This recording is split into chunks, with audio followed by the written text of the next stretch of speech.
반갑습니다. 네. 역시 집이 좋습니다. 아 뭐 놀고 먹고 하는 게 좋은 줄 알았더니 눈 뜨면 밥 먹고 그 하루 삼시세 끼를 밥만 먹다 온 것 같은 병원 생활하다가 이제 집에 오니까 확실히 편안하고 좋습니다. 예배도 유튜브를 통해서 드리는 것과 현장에서 드리는 예배가 확실히 다릅니다. 역시 와서 보고 또 성도들과 함께 이렇게 소통하면서 예배를 드리니까 훨씬 더 예배가 풍성해지는 것 같고요. 또 반갑습니다. 어 오늘은 고린도전서 12장 말씀을 여러분들하고 특별히 나누려고 본문을 선택했는데요. 특히 12장의 앞부분을 1 절부터 11 절까지의 말씀을 우리 성도들과 함께 나누고자 합니다.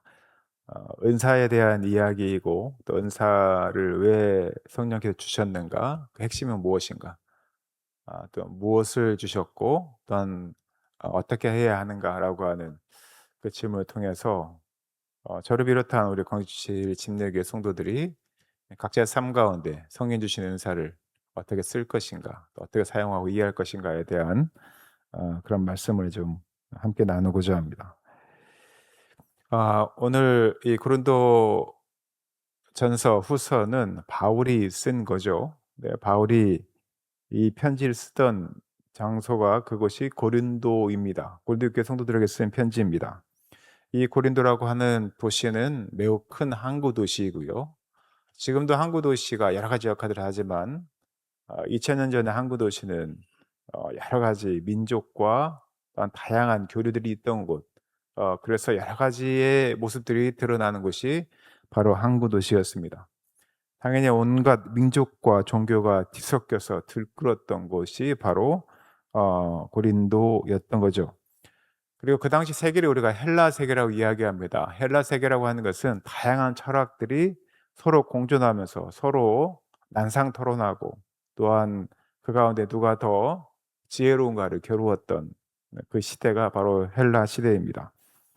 특별히 이 고린도 지역의 헬라 사상, 그 세계는 높이 평가되는 부분들이 있었는데요. 지금처럼 과학이 발달하지 않았기 때문에 그 당시에는 무언가 신비롭고 초자연적인 경험을 보게 되면 아주 높이 평가했습니다. 사실 지금 시대도 그렇게 다르지 않죠. 우리가 아무리 과학이 발달했다 할지라도 어떤 사람의 어떤 신비한 그런 모습들, 또 초자연적인 경험들을 하면 귀를 쫑긋하고 듣게 되죠. 어, 황홀경에 빠지는 모습, 어떤 사람의 모습을 보니까 황홀경에 빠지는 듯한 모습이 보입니다. 알 수 없는 말들을 막 쏟아냅니다. 도대체 무슨 말을 하는지 모르겠는데 막 신비한 듯한 그런 말들을 합니다. 또 신들린 듯한 체험들을 보여줍니다. 근데 그러한 것들을 보면 사람들은 그걸 뭐라고 이야기했냐면 신적인 능력의 증거다, 이렇게 본 것이죠. 나와는 뭔가 다르고 뭔가 신비한 체험을 하는 것 같고 황홀경에 빠지고 이런 모습들을 통해서 그에게 강력한 신적인 능력이 있다라고 이렇게 보는 것이죠. 지금도 다르지 않습니다. 우리가 어떠한 그런 치유 집회나 신유 집회를 가게 되면 그러한 모습들을 통해서 우리가 압도당하기도 하고 또 그러한 마음들을 드러내기도 합니다. 그런데 문제는 바울이 고린도 교회의 12장에 있는 말씀을 쓰게 된 이유는 이런 고린도의 항구 도시의 분위기가 그대로 고린도 교회에도 스며들었다는 거예요. 성경적인 그러한 베이스의 그런 분위기가 아니라 고린도 교회에 있었던, 고린도에 있었던 신적의 능력의 증거가 고린도 교회에도 그대로 스며들어서 그러한 능력을 가진 사람을 더 위대한 사람, 더 능력 있는 사람으로 이렇게 인정받는 그런 분위기로 스며들었다는 이야기입니다. 당연히 고린도 교인들 가운데 이러한 비슷한 현상들 또한 모습들을 보이는 사람들이 있었겠죠. 귀신을 쫓아내고 방언을 하고 놀라는 신비 체험을 하는 사람들이 있었습니다. 네, 그러한 사람들을 성령의 역사의 최고로 여겼던 것이죠. 그래서 은사의 등급을 매기는 겁니다. 더 강력한 체험을 하는 사람이 더 신령한 사람이다. 이러한 것들이 은근히 이제 줄을 세우는 것이죠. 저 사람은 나보다 더 능력이 있어. 우리 공동체에서 가장 능력 있는 사람이야. 신비한 능력을 가지고 있는 성령의 역사를 행사할 수 있는 능력 있는 사람이라고는 평가를 하게 되는 것이죠. 당연히 그 반대 극부도 있었겠죠. 나는 별로 신비한 체험도 별로 없어요. 어떤 강렬한 체험도 없습니다. 그러면 주눅이 들게 되겠죠. 나는 능력이 없다고 생각합니다. 그리고 그 반대로 또 반대로 체험에 맞는 사람들은 어깨에 힘이 잔뜩 들어갑니다. 그래서 바울이 오늘 고린도전서 12장 1절에서 11절의 말씀을 통해서 그 생각을 바로잡는 겁니다. 물론 조금 전에 얘기했던 신비한 현상들, 어떤 체험들, 능력들 또 성령님께서 성령의 은사를 통해서 교회에서 행하시는 건 맞습니다. 그게 아예 없다라고 해서 은사를 중지한다든지 신비한 체험이 아예 없다라고 말할 수 있는 건 아닙니다. 그러나 이게 성령의 핵심은 아니라는 거예요. 예, 많은 사람들이 착각하죠. 성령 운동, 성령 체험 그러면 뭔가 막 알아들을 수 없는 방언들을 하고 막 뜨거운 어떤 체험들을 경험하고 또 신비한 경험들이 드러나면 그게 성령의 역사라고 생각을 하는 거예요. 물론 성령의 역사의 일부인 건 맞습니다. 그런데 그것이 성령의 핵심이라고 생각하는 거예요. 그건 착각이라는 겁니다. 고린도교에서 이야기하는 거예요. 그것들을 배제하라는 것이 아니라 진짜 성령의 역사가 무엇인지를 분명히 알고 행하라는 겁니다. 그래서 오늘 바울을 따라서 세 가지를 살펴보려고 하는데요. 그 세 가지가 뭐냐면 첫 번째는 성령의 하시는 일의 핵심이 무엇인가? 그리고 두 번째는 다양한 그 은사는 어디서 왔는가? 그리고 마지막 세 번째는 그 은사를 무엇을 위해 주셨는가? 이 세 가지를 좀 짚어보려고 합니다. 성령이 하시는 핵심이 뭘까요? 성령이 하시는 일의 핵심은 무엇일까? 여러분은 뭐라고 생각하십니까? 성령 역사, 그럼 여러분들 어떤 생각이 처음에 드십니까? 솔직히 말하면 약간 신비한 경험들을 생각하시잖아요. 성령의 은혜, 성령의 폭포수 같은 은혜, 성령의 역사 하면 뭔가 이 안에 신비한 경험들이 있고 우리가 그 안에서 병도 치유되고 심령도 치유되고 나이가 가진 또 고민도 해결되고 어떤 그런 신비한 체험들을 보통 성령의 핵심적인 일이라고 생각을 하는데요. 성령의 가장 핵심적인 일은 다른 게 아니라 예수 그리스도를 주로 고백하는 겁니다. 성령으로 하여금 내 마음이 민망하게 해서 나의 자랑을 못하게 하고 내가 죄인임을 그리고 예수 그리스도를 나의 주로 고백하게 하는 일이 성령의 가장 큰 핵심이라는 거예요. 이게 복음의 핵심입니다. 성령님께서 그걸 하는 거예요. 우리가 작심하여서 내가 예수를 믿겠다. 예수님은 주님이시다.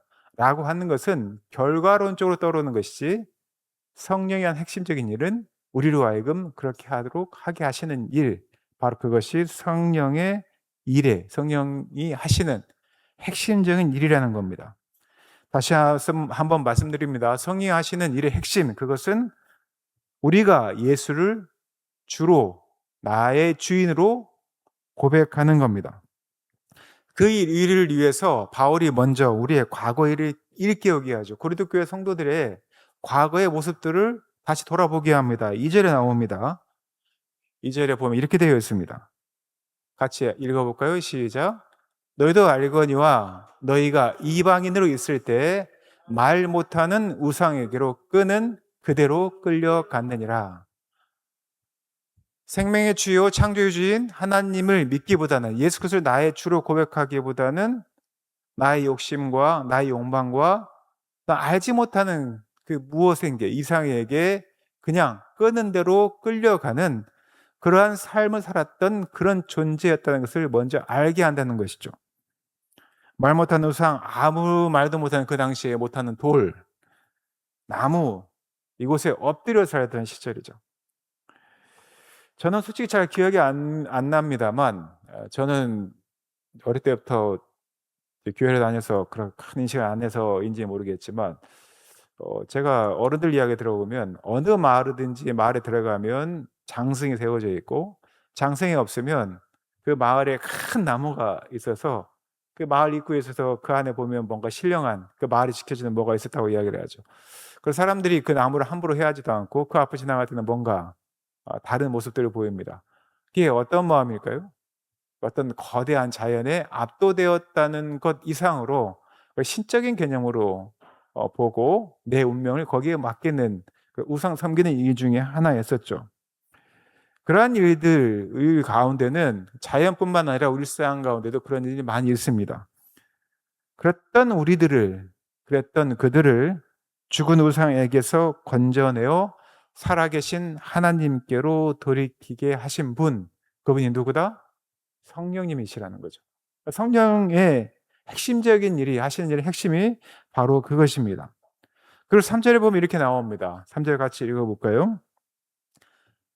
읽겠습니다. 그러므로 내가 너희에게 알리노니 하나님의 영으로 말하는 자는 누구든지 예수를 저주할 자라 하지 아니하고 또 성령으로 아니하고는 누구든지 예수를 주시라 할 수 없느니라. 바로 이겁니다. 제가 서두에 말씀드렸던 신비한 체험, 방언 이러한 것이 성령의 결정적인 증거가 아니고 뭐가 성령의 결정적인 증거다? 예수는 나의 주님이십니다. 예수는 나의 주인이십니다라는 그 고백, 그리고 그 고백 위에서 그분을 따라 살아가는 삶, 이것이 성령께서 하시는 가장 본질적인 일이라는 겁니다. 십자가에 죽으시고 부활하신 지 사흘 만에 부활하셔서 우리에게 구원의 길을 활짝 여신 예수님, 그분을 믿게 하고 그분을 주인으로 모시게 하고 그분을 따라 살게 하는 것, 바로 성령께서 하시는 일은 이 핵심적인 일이고요. 그 나머지들은 부차적인 것이라는 거예요. 다시 한번 말씀드립니다. 다시 한번 여러분들에게 확신을 있게 말씀드립니다. 성령이 하시는 핵심적인 일은 뭐다? 예수 그리스도를 주로 고백하게 하는 것. 바로 그것이 성령이 하시는 가장 핵심적인 일입니다. 그래서 우리가 내 신앙을 점검을 할 때 나에게 어떤 은사가 있는지, 내가 어떤 신비한 체험을 했는지, 다시 말해서 내가 얼마나 놀라운 체험을 했는가, 이것이 아니라 나는 예수님을 진실로 나의 주님으로 모시고 있는가, 그리고 나는 그분을 따라서 그의 뜻에 따라 살고 있는가, 이것이 바로 우리의 신앙을 점검할 때 가장 진지하게 물어봐야 될, 가장 첫 번째로 물어야 할 질문인 것입니다.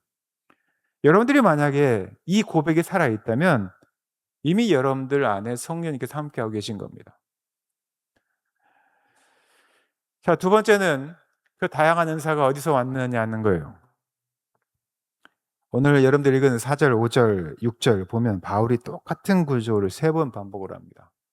한번 같이 읽어볼까요? 4절부터 읽어보겠습니다. 시작. 은사는 여러 가지나 성령은 같고 직분은 여러 가지나 주는 같으며 또 사역은 여러 가지나 모든 것을 모든 사람 가운데서 이루시는 하나님은 같으니, 이렇게 되어 있습니다.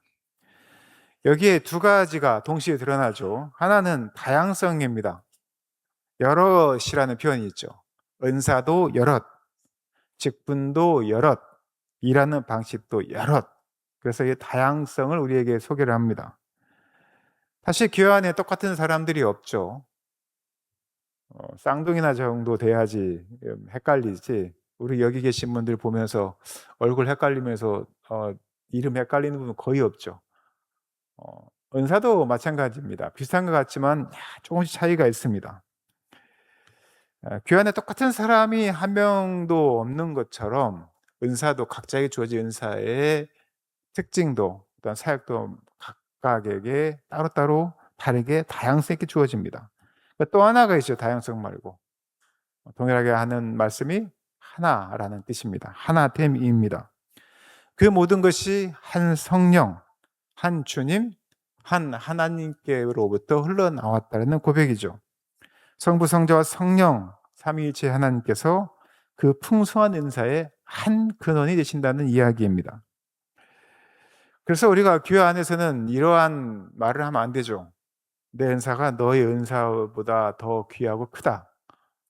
당신의 은사가 내 은사보다 귀하고 큰 것 같아라고 하는 것도 사실 말이 안 맞는 말입니다. 물론 겸손의 말이 될 수는 있겠죠. 그러나 그렇게 말할 수 없다는 겁니다. 왜냐하면 출처가 같으신 한 분, 하나님이시기 때문입니다. 우리가 한 몸에 손과 발이 있다고 합시다. 여러분들 손과 발이 있다고 손과 발 중에 어느 것이 더 우월하다고 이야기할 수 있나요? 그렇지 않죠. 각 몸에는 각각의 고유한 역할들이 있습니다. 제가 어깨 인대가 이제 다쳐서 끊어져서 이제 수술을 하고 이제 오른팔을 지금은 조금씩 들리지만 지금도 묵직합니다. 야, 이 팔을 얼굴까지 드는 일이 이렇게 귀하구나 하는 것을 제가 밥 먹으면서 알았습니다. 한 일주일 동안은 이 팔을 이렇게 못 들겠는 거예요. 지금도 힘들죠. 들 때마다 아프죠. 몇 달 동안 재활을 해야 되겠지만, 그래서 왼손으로 밥을 먹는데 익숙했던 오른손이 아니라 왼손을 먹으면서 왼손의 귀함을 알게 됐습니다. 내가 평상시에 아무런 의식 없이 썼던 이 손의 존재가 얼마나 큰지, 여기서 10도 20도 올리는 게 얼마나 내 일상에 큰 역할을 했는지, 작은 차이임에도 불구하고 내 몸이 가지고 있는, 각 구석에 가지고 있는 소중한 역할들을 다시 한번 경험하게 됐어요. 우리 은사도 마찬가지입니다. 우리 몸 중에 어느 하나도 허투루 쓸 수 있는 게 없죠. 제가 병원 생활하면서 여러 다양한 환자들을 만났는데요. 저는 팔을 다쳐서 이렇게 음식 먹는데 힘들다고 불평을 했더니 다른 분은 저를 되게 부러워하는 거예요. 왜냐하면 밥 먹는 것만 불편하지 어디 왔다 갔다 하는 거 전혀 안 불편하지 않느냐. 다리 다친 분은 매번 뭐 끌고 다녀야 되고 목발 짚고 걸을 때마다 힘들고 하니까 그게 너무 불편한 거예요. 자유롭게 다니는 저를 너무 부러워하시는 거예요. 저는 그분이 밥 먹을 때 막 이렇게 막 드시는 거 보면 전 또 그게 부럽더라고요. 사실은 부러워할 게 아니죠. 사실은 우리가 있었던 그 역할들을 다시 한번 깨닫게 되는 좋은 기회였던 것 같습니다. 손과 발이 서로 누가 잘 닿냐고 다투는 거 보면 사실 우습지 않습니까? 우리도 마찬가지입니다. 우리가 서로 다르게 지음을 받았어요. 또 각각 서로 다른 은사를 가지고 있습니다. 그리고 이것들은 모두 한 분께로 나왔다라고 우리는 고백하고 있죠. 그리고 그것이 한 몸을 이루도록 우리가 부르심을 받았습니다. 바로 그것이 하나님께서 은사는 여러 가지지만 은사가 어디로부터 왔는지를 분명히 보여준 이유라고 볼 수 있습니다. 마지막으로 이 은사를 그러면 왜 주셨다는 거예요? 무엇을 위해 주셨는가입니다. 도대체 왜 주셨을까? 7절이 아주 또렷하게 대답을 합니다. 한번 7절 같이 해볼까요? 7절입니다. 읽겠습니다. 시작. 각 사람에게 성령을 나타내심은 유익하게 하려 하심이라. 이렇게 되어 있습니다. 여기서 우리가 좀 집중해서 봐야 할 문장은 유익하게입니다. 누구를 유익하게 하냐는 거죠. 물론 은사를 내가 가지면 가장 먼저 나에게 유익이 있습니다. 근데 나만의 유익을 위해서 은사를 주시는 아니시죠. 나에게 은사를 주셨을 뿐이지 이것은 누군가를 유익하게 하려고 주신 겁니다. 그건 누구냐? 누가가 누구냐 하면 바로 공동체이고 교회를 유익하게 하기 위함입니다. 은사라고 하는 것은 나를 공동체에서 홀로 빛나기 위해서 주신 것이 아닙니다. 그런 훈장이 아니라는 겁니다. 우리 형제 자매들을 섬기라고 우리 손에 맡겨주신 도구라고 할 수 있습니다. 그리고 8절부터 10절까지는 바울의 은사 목록을 쭉 펼쳐 보이죠. 한번 같이 볼까요? 읽겠습니다. 시작. 어떤 사람에게는 성령으로 말미암아 지혜의 말씀을, 어떤 사람에게는 같은 성령을 따라 지식의 말씀을, 다른 사람에게는 같은 성령으로 믿음을, 어떤 사람에게는 한 성령으로 병 고치는 은사를, 어떤 사람에게는 능력 행함을, 어떤 사람에게는 예언함을, 어떤 사람에게는 영들 분별함을, 다른 사람에게는 각종 방언 말함을, 어떤 사람에게는 방언들 통역함을 주시나니. 이렇게 되어 있습니다. 첫 번째는 이게 한 세 단락 정도, 세 가지로 구분이 됐는데요. 첫 번째는 가르치고 깨닫게 하는 그런 은사, 지혜의 말씀, 또 지식의 말씀 이런 표현으로 그런 은사를 주셨다고 이야기를 합니다. 어찌 보면 저 같은 사람들이 가장 또 주일 교사 하시는 분들, 이런 분들이 이런 은사를 많이 주셨던 분들이겠죠. 둘째는 초자연적인 능력을 드러내는 은사입니다. 믿음, 병 고치는 은사, 능력 강함 이런 은사들이라고 할 수 있겠죠. 셋째는요, 특별한 소통의 은사입니다. 소통의 은사는 예언, 영들 분별, 각종 방언 통역, 바로 이런 것들이 바로 소통의 은사라고 할 수가 있죠. 그런데 이 세 가지로 구분되어 있는 은사들의 나이들을 잘 보면은요, 그 당시 고린도 교회에서 매우 중요하게 여겼던 은사가 가장 나중에 배치되어 있다는 거예요. 그래서 어떤 분들은 이게 가장 중요하니까 가장 나중에 배치한 게 아닐까라고 생각할 수 있지만, 그러면 이러한 식으로 나열을 하면 안 되죠. 만약에 가장 중요한 것이라고 한다면 가장 마지막에 배치했다면 강조하는 어구를 넣었을 겁니다.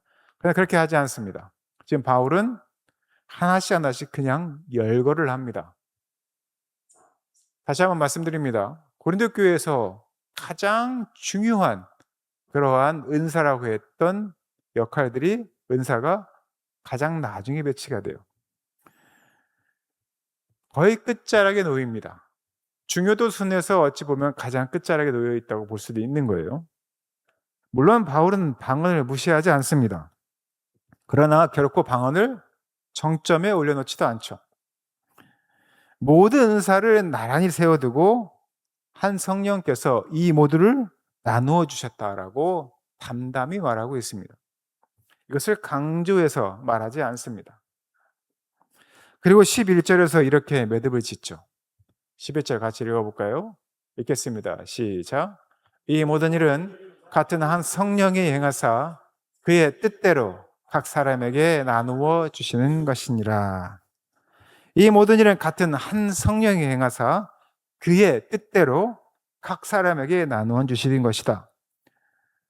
여기서 그의 뜻대로 하는 이 문장에서 우리가 알 수 있는 것은, 은사라고 하는 것은 내가 골라 잡는 게 아니라는 거예요. 여러분들이 가끔 이제 착각하거나 헷갈려 하는 게 있는데요. 내가 뭘 잘한다고 해서 그것이 교회 사역에 항상 좋게 쓰이는 게 아닙니다. 내가 지식이 풍부하다고 해서요, 강단에 서서 말씀을 전하는 은사를 받는 게 아닙니다. 오히려 그러한 사람들이 강단에서 해악을 끼치는 경우가 많죠. 저도 항상 말씀 전할 때마다 그 지점에 매우 주의를 기울이고 있는데요. 오히려 잘못되어지거나 어떤 자기 지식 자랑을 하는 그런 잘못된 길로 빠지거나, 오히려 지식은 풍부한데 가르치는 은사에는 탁월하지 못한 경우도 우리는 많이 발견을 합니다. 그것뿐이겠습니까? 노래를 아무리 잘한다고 해서 찬양팀에 세워질 수 있을까요?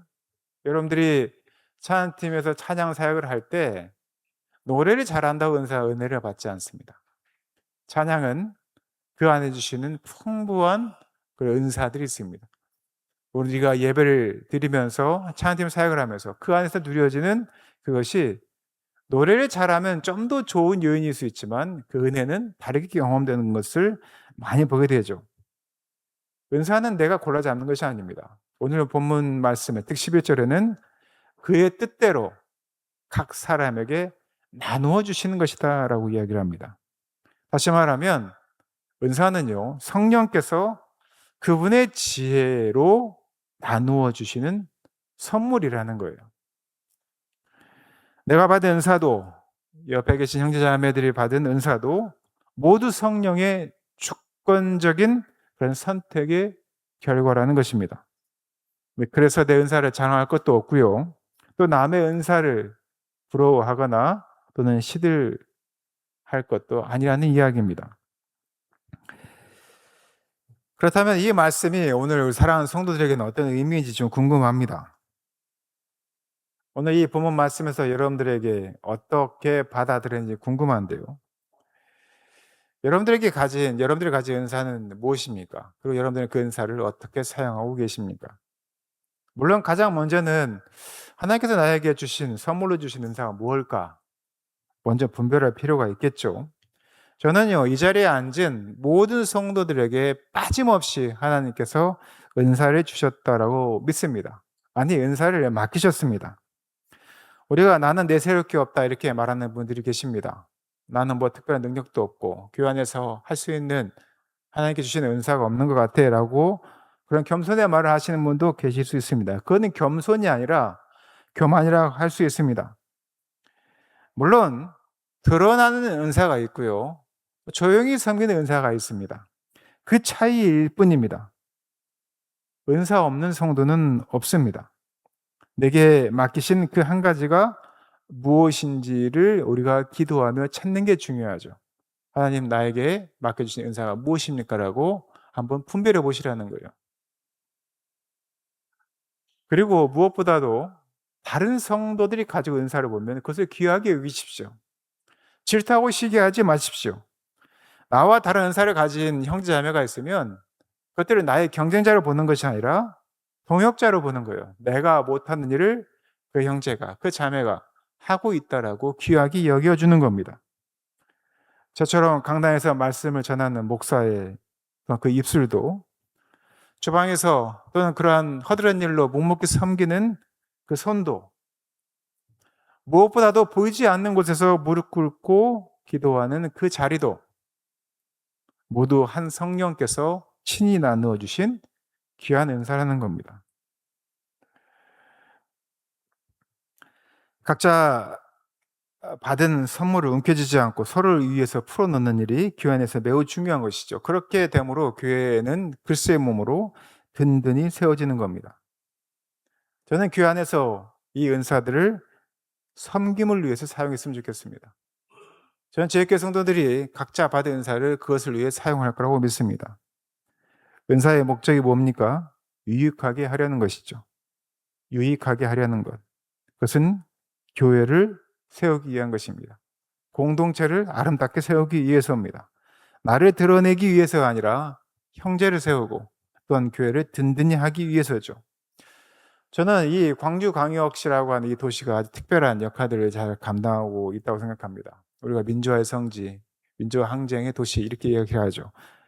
근데 민주화 항쟁 또는 이러한 이들을 위해서 더 관심을 갖고 헌신을 한다는 것은 보통의 헌신과 섬김 없이는 불가능합니다. 저는 그런 유전자가 우리 광주에 있다고 생각합니다.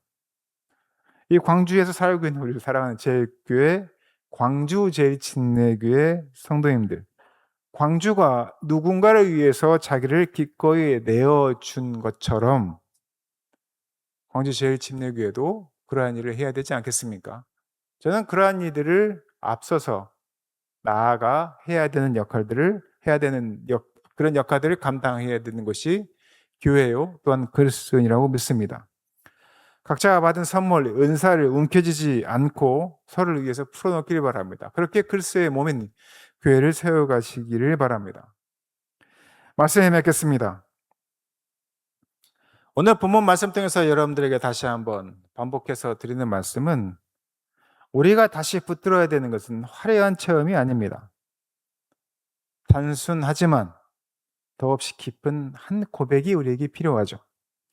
그게 뭘까요? 성리하시는 핵심, 예수님이 나의 주님이시다라는 그 고백. 이 고백이 우리의 은사의 시작입니다. 선생님께서 우리의 삶에 개입할 수 있는 첫 번째 조건입니다. 바로 이 고백 위에 성령님께서 각 사람에게 선물을 주셨어요. 그 선물을 우리는 은사라고 이야기를 합니다. 그 선물을 서로를 위해서 기꺼이 풀어놓는, 내어놓는, 섬기는, 누군가를 유익하게 하는, 교회를 유익하게 하는 그런 광주제일침례교회와 광주제일침례교회 성도가 되기 바랍니다. 한 성령께서 우리 가운데 역사하셔서 일하셔서 다양한 우리가 다양한 은사를 가지고 한 몸으로 아름다운 교회 공동체를 세워가시기를 예수님의 이름으로 축원하고 부탁드립니다.